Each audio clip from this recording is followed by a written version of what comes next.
Waraana addunyaa tokkoffaa irratti Tarkiin moo'amuudhaan Ottoman Turkish Empire waan diigameef Liigii Mootummootaa (League of Nations) lafti Paalestiin sun akka hadaraadhaan Ingilizotaan bultu murtaa'e. Ingilizoonni waggaa 30f bara 1917 hanga bara 1948 lafa Paalestiin fi Israa'el irratti wal dhabaa jiran san bulchaa turan. Ingilizoonni waggaa 30 bulchan bulchiinsa isaanii kana irratti Yahudoota ofitti dhiyeessuun Araboota Paalestiin ammoo dhiibbaa garaagaraa itti gochaa turan. Sochii Yahudoonni addunyaa garaagaraa irraa gara Paalestiin deemuun qubachuu eenyummaan Paalestiinotaa ammoo gibira humnaa olii itti fe'aa turan. Qawwee qabachuu Yahudoota eeyyamanii Paalestiinota ammoo dhoorkaa turan. Yeroo Ingilizoonni bulchaa turan kan waan hedduutu ta'e. Ziyoonistoonni yookiin Yahudoonni gara Paalestiin deebi'an biyya of dandeette ijaarachuu qindeessan. Laftaa kaan ammoo hokkoraa fi waraanaan babal'ifachuu itti fufan. Uummata addunyaa walakkaa ta'uuf lafti Paalestiin fi Israa'el irratti wal dhaban guutuu yookaan keessaa muraasni karaa amantaa hordofaniin lafa eebbifamu yookiin qulqulluu holy place'itti ilaalama. Kanaaf yeroo hedduu mootummootaa fi uummata addunyaa biyya garaagaraa jiruuf dhimmi isaanii ajandaa ta'a. Amantaa Islaamaa, Kiristaanaa fi Juudizim biratti lafti kunniin seenaa fi iddoo murteessaa qaba. Yahudootaaf lafti kun lafa akaakayyuu gosoota Jewish Yaaqoob yookiin Nabi Yaaqoob ijoollee isaa waliin irra jiraataa ture. Lafa Waaqni Abrahaamiif yookiin Nabi Ibraahimii fi sanyii isaa irra jiraataniif dhaameef lafa Museen yookiin Nabi Musaan haleellaaf dhumaatii Fir'aoonii Masrii jala isaan itti baqachise. Lafa Nabi Daawudii fi Suleymaan itti mootummaa isaanii ittiin ijaaran turan. Kanaaf isaaniif akka lafa seenaa qulqulluutti ilaalu. Kiristaanotaafis lafti sun seenaa addaa qabdi. Akka lafa eebbifamtutti ilaalamti. Magaalaan Beeteliheem kan Kiristoos yookiin Nabi Iisaan itti dhalatan achuma lafa Paalestiin fi Israa'el irratti wal dhaban keessa jirti. Kan Kiristoos barnoota amantaa itti barsiisaa turan lafuma kanneen booda irraas kan itti fannifamanii fi itti awwaalaman achumas du'aa ka'anii gara samii deemanitti fudhatama. Amantaa Kiristaanaa birattis manneen amantaa Churchii seena qabeessa ta'an lafa wal dhibdee kanaa keessa jiru. Kanaaf iddooleen kun Kiristaanota addunyaa irra jiraniif akka qaama seenaa amantaa isaaniitti fudhata. Musliimotaaf ammoo Makkaa fi Madiinatti aanee Jerusalem yookiin Al-Quddus iddoo eebbifamtuu sadaffaadha. Masgiidni Al-Aqsaa kan Jerusalemitti argamu bara Nabi Muhammad sallallahu alaihi wasallam jalqaba amantaa Islaamaa barsiisaa turan qiblaa jalqabaa ture. Kaloo masgiida kanaa keessaa irra mi'raaj gara samii jannataas kan deeman. Booda irraas bara Umar ibn Khaxaab kaliifaa musliimotaa ture karaa nagaatiin furtuu masgiida Al-Aqsaa Paatriyaarkii irraa fuudha. Kana qofaaf otoo hin ta'in akka Islaamatti nabiyyoonni hunduu Kiristoosis yookiin Iisaas dabalatee daandiin amantaa Islaamaa irra akka turan amanama.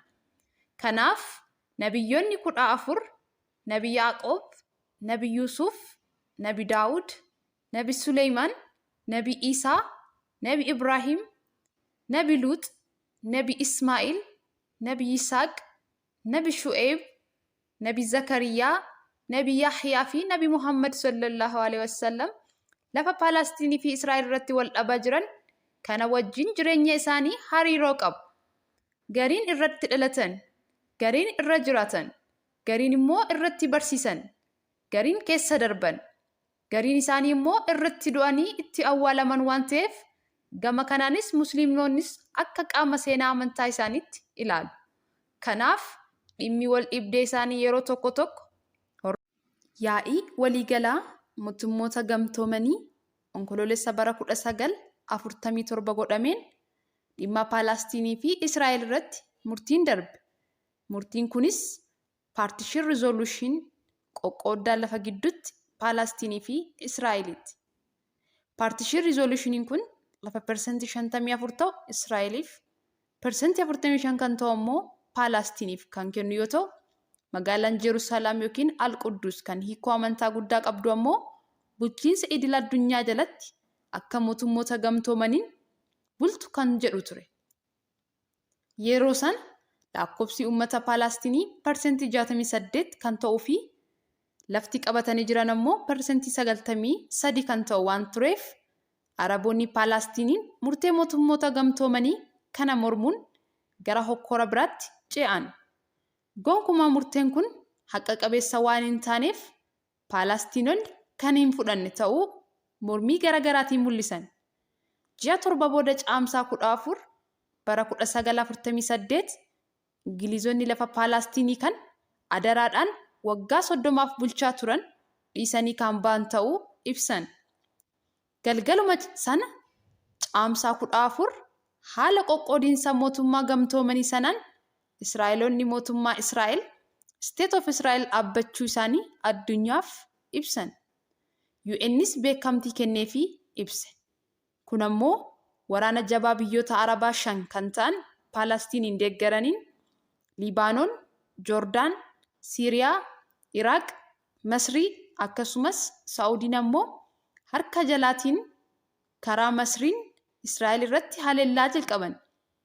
Waraanni kunis Arab Israa'el War of 1948 jedhamee beekama.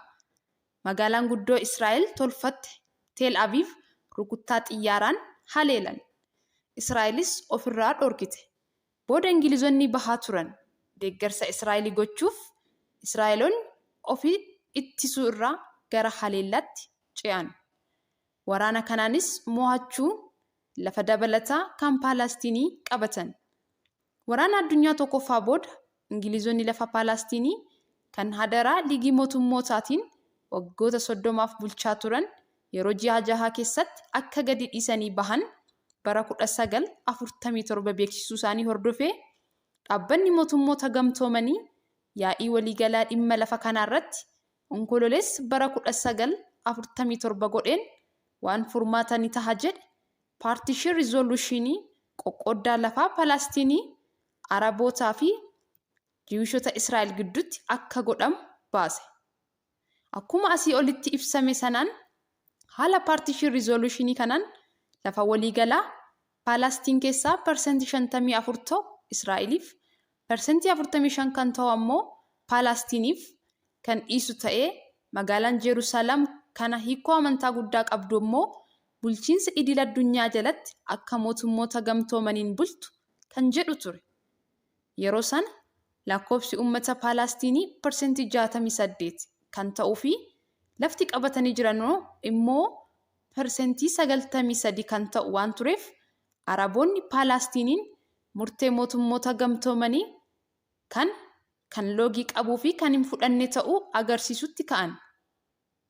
Paalaastinoota qofa otoo hin ta'in mootummoonni biyya Arabaa kan garaagaraa dhuunfaanii fi akkasumas liigiin biyyoota Arabaa murteen kun sirrii akka hin taanee fi kan fudhatama hin qabne ta'uu ibsan. Ji'oota 6 hanga Ingilizonni dhiisanii bahan keessa walitti bu'iinsi garaagaraa Arabootaa fi Yahudota gidduutti godhamaa ture. Gaafa guyyaa Ingilizonni bahuuf murteessan dhume san, Jiwishonni Israa'el, mootummaan Israa'el haala Partition Resolutionii mootummoonni gamtoomaniin baasee saniin dhaabbachuu isaanii addunyaaf labsan. Labsii akka mootummaatti akka biyyatti hundeeffama isaanii labsan kan humnoonni addunyaa gurguddoon lamaan Ameerikaa fi gamtaan Sooviyeet Raashiyaan akkasumas dhaabbanni mootummoota gamtoomanii mootummaa dhaabbateef beekamtii kennuu isaanii ibsan. Kun kan ta'ee waggaa 2 booda erga Adolf Hitler Yahudota miliyoona 6 ol ta'an kan Awurooppaa keessa turan gara jabinnaa garaagaraatiin fixee booda dhumaatii Holokaastii kana booda addunyaan rifannoo fi gara nyaattoo Yahudotaa qaban uumame. Gara nyaattoon kun ammoo akka kaayyoon isaanii Paalaastinitti deebi'anii biyya Israa'el jedhamtu ijaarachuuf qaban sun ija badaan hin ilaallamneef gochuu bira taree murtee mootummoonni gamtooman murteesse saniif gahee akka qabu amanama. Murtee kanarratti ammoo wanti biraan kan gahee qaba jedhamee amanamu Yahudonni biyya garaagaraa irra faffaca'anii jiran iddoo murteessoo garaagaraa qabatanii waan jiraniif dhiibbaa isaan godhanis Jiwishun amantaa Juudizim jedhamu hordofu. Amantaan kun duudhaa, aadaa fi seera isaatiinis amantaa Juudizim kan dhufe Abrahaam yookiin Nabi Ibraahim irraa waggaa 4000 dura akka ta'e amanu. Akka amantaa isaaniitti Waaqni erga Abrahaamitti of ibsee booda akka innii fi ijoolleen isaa sanyiin isaa addaa fi Waaqa biratti filatamoo ta'anii itti hime jedhanii amanu. Juudizim kitaaba amantaa Taanaak Hebroo Baayibil jedhamu qaba. Taanaak kun kitaaba qulqulluu kakuu moofaa guutuun kan qabu ta'ee garuu haalli tartiiba boqonnaa itti barraa'ee garagara. Taanaak kun dabalataan kitaabolee kan biroo 5 kan qabudha. Iddoon kadhannaa isaanii Shul jedhama. Abbootiin amantaa immoo Rabbi jedhamu. Urjiin qara 6 qabdu kan alaabaa Israa'el irra jirtu sun mallattoo amantii Juudizimiiti. Akka amantaa isaaniitti gara fuulduratti nabiyyiin Masiyaa jedhamu kan sarara sanyii Nabi Daawud yookiin Daavid irraa dhalatu ni dhufa. Inni Jiwishoota yookiin Yahudota addunyaarra faffaca'anii kallattii arfaniinuu jiran lafa Israa'el irratti walitti qaba. Masiyaan kun akka qajeelfama Tooraa kitaaba amantaa 5 jedhe keessaa kan jalqabaa sana hordofan godha. Israa'eloota cubbuuf waan badaa irraa dhorka, ni qulqulleessa. Miidhamaaf rakkoo irraas ni baraara. Addunyaan guutuunis dhufaatii isaatiin nagaa argatti jedhanii amanu. Akka amantaa isaaniitti Yesus Kiristoos yookiin Nabi Iisaan Waaqas miti, Nabiyyii Waaqaatis miti jedhanii amanu. Nabi Muhammad sallallahu alaihi wasallam isa nabiyyii akka hin taanetti amanu. Barreeffama amantaa isaanii tokko tokko keessatti akka nabiyyoota soba ummata dogoggorsanitti ilaalamu yookiin ibsamu. Yeroo ammaa Israa'el keessa kiristaanonni jiraatan 2% gadi. Irra jireessaan 74% kan ta'an hordoftoota